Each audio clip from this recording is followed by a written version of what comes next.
Dr. Heidi Beirich holds a Ph.D. in political science from Purdue University and is the co-founder of the Global Project Against Hate and Extremism.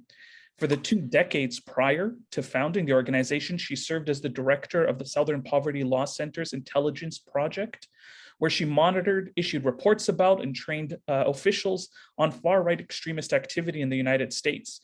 An important part of that work involved providing information about the threats these movements pose to not just racialized communities, but also law enforcement and intelligence officers in terms of both domestic and global terrorism and their threat online.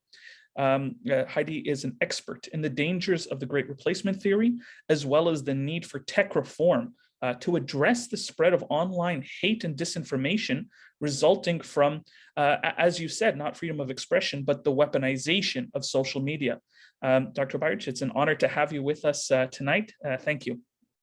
Oh, it's an honor for me to be here. Thank you so much, Yusuf. And I want to thank the organizers of the forum as well, and the ambassador for setting the scene so well in terms of historical developments and these forces that tear us apart. So I'm going to talk a little bit more specifically about the Great Replacement conspiracy theory. I think it's an idea that is coursing through white supremacist circles. It has been for some time, and it's very important when we think upon the horrific terrorist attacks that happened in Christchurch, New Zealand 3 years ago, and we think about the families and the victims. So I'm the co-founder of the Global Project Against Hate and Extremism. My organization is dedicated to exposing white supremacy and hate-driven organizations. We work to counter them. And the most important part of our mission is we are attempting to protect diverse democracies from the onslaughts of racist and white supremacist ideas. You know, and when I think about Christchurch, it's a reminder of what white supremacy can lead to. And it's a reminder also of the power of the online space to recruit and radicalize people into hate movements and what I consider to be the most dangerous white supremacist ideology, the Great Replacement conspiracy theory. This idea, which I'll explain in a second, is the same one that inspired the Christchurch attacker, but also the attacker at the Pittsburgh Tree of Life Synagogue in 2018, the El Paso Walmart massacre, attacks at synagogues in Germany, and many, many other incidents. And this is an idea that isn't bounded by borders. It is shared by white supremacists across multiple countries, and it just courses through the web.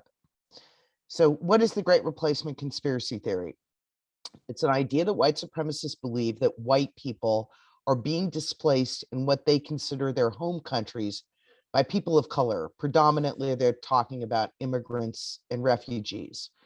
Oftentimes, this is also an anti-Semitic conspiracy theory where these extremists blame Jews as being behind this so-called plot, arguing that they are specifically bringing in people to weaken the power of white populations and destroy white countries. This twisted theory is also sometimes referred to as a white genocide by racists. So what is this about? Where is it coming from? Well, this is really how white supremacists are reacting to the increasing diversity all across the Western world and in multiple countries and multiple democracies, because they, of course, denigrate people of color, refugees, immigrants, and others. They've come up with a quote unquote conspiracy, a theory, as they call it, to explain why demographics are shifting and populations are becoming much more diverse. Of course, there's no plot behind this, and none of these things that they believe are true.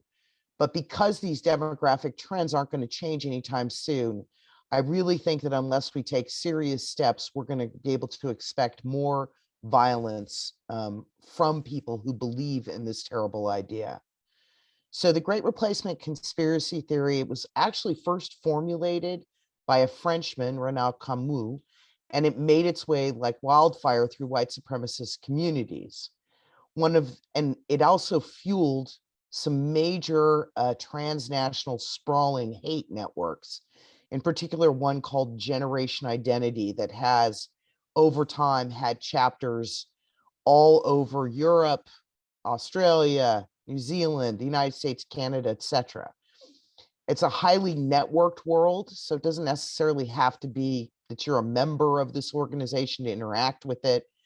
And it's this group actually that the Christchurch assailant donated money to and learned some of the ideas that made their way into his heinous manifesto, which of course was called The Great Replacement. I just want to say that these ideas don't exist only as a motivator and a recruiting tool in the online space. The Generation Identity group actually had a network that was so big that they had an American helping to raise money in the United States from other white supremacists on an online platform. That money was then fueled into Europe and used to actually hire a boat that was staffed by Generation Identity people that went around the Mediterranean on a mission to round up migrants. So there are real world connections between the white supremacists who organize online and what they do with the money that they raise and then use in the real world. The other thing about the Great Replacement conspiracy theory is it has very much now penetrated the mainstream. It's not just fringe white supremacists who believe the same ideas as the Christchurch attacker did. We now have in the United States politicians who are parroting this theory, including officials elected to our Congress, to the federal government. We have a Fox News host, Tucker Carlson, who has taken up this idea, and many, many people who are running for office at the state and local level. So it's really frightening to think that something that is so terrorist inspiring is now being picked up by part of our political system and used increasingly by people who are in the quote unquote mainstream. The idea also motivated many of the people who stormed the Capitol here in the United States on January 6, 2021. So it's permeated into those areas. A large chunk of the people who were involved in the storming, but weren't necessarily in extremist groups, have come to believe the Great Replacement to be true, and also believe in things like the QAnon conspiracy theory. So this has become a very, very serious problem for American society and other places. And I just want to add too, for these white supremacists, and the ambassador mentioned this, we should always remember that these ideas are also connected to all kinds of other forms of hatred. White supremacists are likely also misogynist. They're probably anti-LGBTQ, anti-Muslim, et cetera, et cetera. So they have these positions are all sort of mixed up in these dangerous movements. The other thing I want to say about this too is these are ideas because of the history of many Western countries and their histories of white supremacy that are indigenous. And that means that they're probably not going to go away unless we do something about it, that we confront these ideas, just as the ambassador was talking about. So I just want to mention a little bit of the work that my organization is doing to try to deal with the online space. It's the one place where if we convince the major tech companies to deplatform this material, we can reduce their ability to recruit into their movements. It's very important to do this on the mainstream platforms because that's where extremist groups have the widest audience. There are always going to be places like Telegram that are unregulated where they could do these things, but they don't have as big of an audience to speak to. So actually, the very first report that my organization did documented the existence of Generation Identity on Twitter and YouTube. And Twitter actually deplatformed the network, but YouTube, which has always been more reluctant to take action against extremist groups, has kept a lot of those channels up. It is sort of beyond me how it can be the case that they want to host on their site videos from groups whose ideas are connected to that many terrorist attacks. And yet, after a lot of lobbying, we still have that problem there. So our organization spends a lot of time lobbying both governments to consider different ways to push tech companies to remove this kind of hatred from their platforms. But we also work in large alliances to try to push for change. We are soon going to announce a new global alliance against digital hate and extremism that involves about 70 organizations for around the world.